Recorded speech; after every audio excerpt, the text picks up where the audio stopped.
Wasu daga cikin 'yan kasuwa a jihar Sokoto na ci gaba da kokawa game da gwamnatin jihar na ƙin waiwayo ɓangaren na 'yan kasuwa domin tallafa musu ga sana'o'in nasu, ko za su samu farfaɗowa daga doguwar suman da suka yi na matsin tattalin arzikin da ake fama da shi, duk da suna ganin cewa sun bayar da muhimmiyar gudunmuwa wajen kafa gwamnatin a cewar su. Ibrahim Gidado mai bayar da shawara ne na musamman ga gwamna a kan lamuran kasuwa. Mun tuntuɓe shi don jin kowane abu ne aka yi ma kasuwar ko kuma 'yan kasuwar suka amfana da shi, ga abin da yake cewa.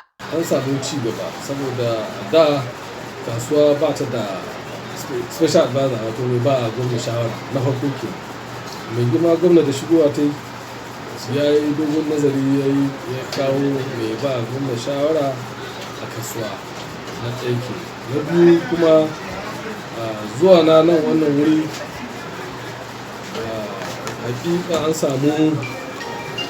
an samu kulawa kwarai da gaske ta gefen gwamnati, domin lokacin da na zo na tarar da kasuwa shara ta kai ta taru sosai har abin ma ƙazantar ta ɓaci.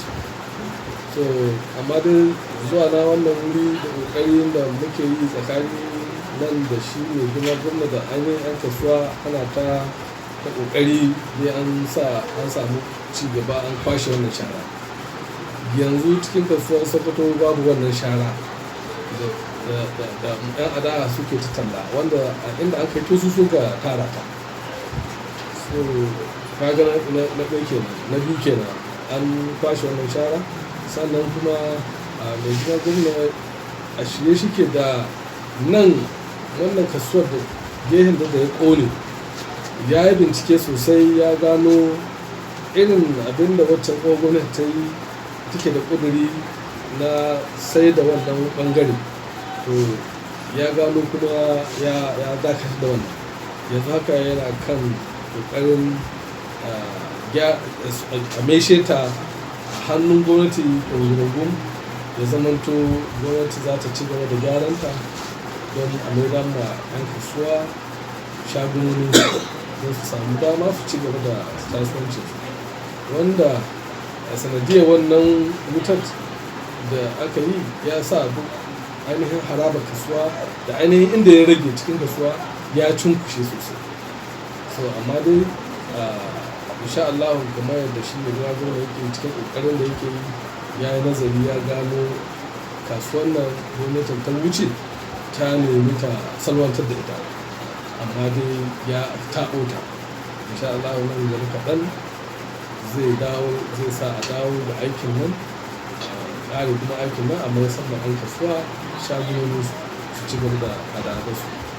Sannan abu na uku shine wannan gwamnatin jama'a ce, bisa ga manufofin shi ne gina gwamna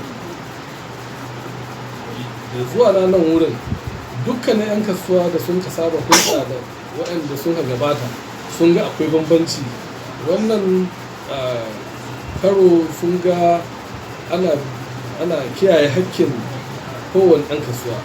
Duk wanda aka yi mai ba daidai ba, in ya zo nan za a yi ƙoƙari a hidda mai hakkin shi, a ba mai gaskiya shi, wanda bai da gaskiya a ba shi rashin gaskiya shi. Ciyaman na 'yan kasuwa Alhaji Abubakar Cika Sarkin Gishiri ya zayyano irin abubuwan ci gaban da gwamnati ta samar musu, tare da yin kira ga 'yan kasuwa da su sanya haƙuri, ganin cewa gwamnatin tana iya ƙoƙarinta ta ɓangaren nasu. Domin ba ita gwamnati ainihi ta ce ga ma'aikatar da za a zo a sai da kayan nan ba. A'a, an yi kwamitoci, an samu mutane masu dattaku, masu amana, wasu farfesoshi na, wasu malaman jami'a ne, an samu wasu 'yan siyasa masana, da kuma wasu 'yan kasuwa. Ke ga an yi an taimaka kasuwanci a jihar Sokoto. Domin yanzu wannan abu a mu 'yan kasuwa mun lura da lalle tabbas zai yi amfani don zai rage hauhawar farashi. Daga nan an taimaki 'yan kasuwa, kuma an taimaki mahausai. Don haka muna gode ma gwamnati, kuma na ƙara kira gare ta ƙara wasu shawarwari na musamman na ƙara faɗaɗa wannan abubuwa daga abinci zuwa kayan masarufi, ila a ce mayuka na sha da kinkin abubuwa dai waɗanda aka sani da wake da gero su ma ba da daɗiya ba gwamnati muna kira gare ta ta ƙara faɗaɗa wannan shiri domin wannan abu ya ƙara zama alheri a jihar Sokoto a lungu-lungu. Wannan shinkafa ce, an san shinkafa a jihar Sokoto ya ce abinci maɗaukaki, ba gidan da ba a cin shinkafa. Kaga an kyauta wannan hatsi, an kyauta wannan kasuwa, muna godiya da wannan. Zuwa gaba kaɗan muna roƙon gwamnati ta faɗaɗa wannan shiri, a sai dawa, a sai masara, a sai gero, a sai wake. Ya kamata mu 'yan kasuwa mu ƙara gode ma Allah da ni'imomin da ya muna. Gwamnatocin da suka wuce kusan dukansu kowa ya iyakacin yi ne na ganin cewa ya taimaki 'yan kasuwa. Mu 'yan kasuwa alhamdulillahi muna da zamantakewa mai kyau da gwamnati da kyauta mata zaton cewa in Allah ya so za ta yi duk abin da ya dace. Amma ina so mutane su sani ba kowane abu za mu cewa mu tsara mai gwamnati cewa sai ta yi ba. Ayyukan da gwamnati ke yi na raya ƙasa da kuma na tattalin arziki da kingin al'umma tana nan tana yi, to mu sake bi a hankali. Abinda duk aka yi abin nan na cewa za a yi kaza insha Allah muna kyauta zaton gwamnati za ta cika waɗannan abubuwan da ta yi.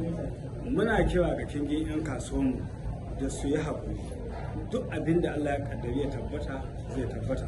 A kyauta ma gwamnati zato kuma a yi mata adalci kuma a bi ta a hankali.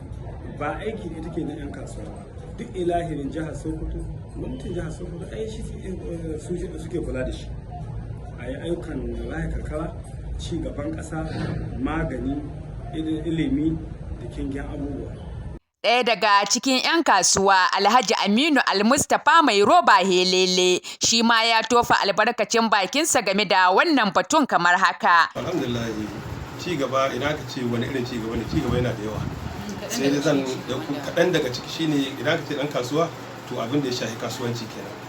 Babban farin cikin mu akai shine babu wani tunani da zamu ce wani ya muna wanda zamu kare jin daɗi kamar irin kasuwancin mu da 'yan kasuwa, ma'ana manajamin namu na Central Market, domin akwai wani tunani da ya muna ko kuma wani hange da ya muna da zaɓi da Allah ya muna.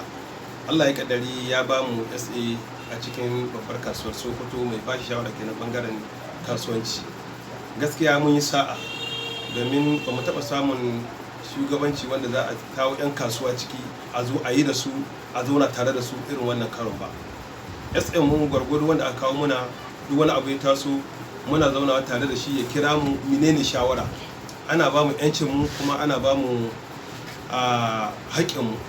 Duk abin da zai taso ba zai shi kadai ba, kamar yadda ya zama wakilin gona ne, shi kuma gona wakilin shugaban kasa ne, shugaban kasa wakilin Allah ne, to haka shi ma mu kuma ya ba mu wakilci. Duk wani abu da zai taso muna isko shi mu ba shi shawara kuma zai dauke mu hannu biyu kuma zai zauna ya saurare mu sakon da ya kamata ya isar zuwa wurin gwamnati kuma zai yi kokari ya isar da ita insha Allah. Muna mai kyakkyawan zaton haka in Allah ya yi. Alhamdulillah kamar yadda ake cewa wanda ke kusa ga wuta shi ya fi jin zafin ta. Mun tabbatar gona na iya kokarin shi. Duk irin wani tsarin da za a bi ba za a ce dole sai gwamnati ta hito ta ce muku muna muku kaza ba, amma su waɗanda ke kusa sun san ana bi kuma muna labarin ana bi, mun san ana nan ana bibe. Ya ishe ku idan aka ce kasuwannin ta fita hannun gwamnati ya za mu ji, amma wannan tsarin da aka fi sai aka ce gwamnati tana iya kokarin ta ganin ta mayar da kasuwannin ta gwamnati domin an kasuwa su amfana kuma kowa ya san ya ci riba gwamnatin da ya zaba.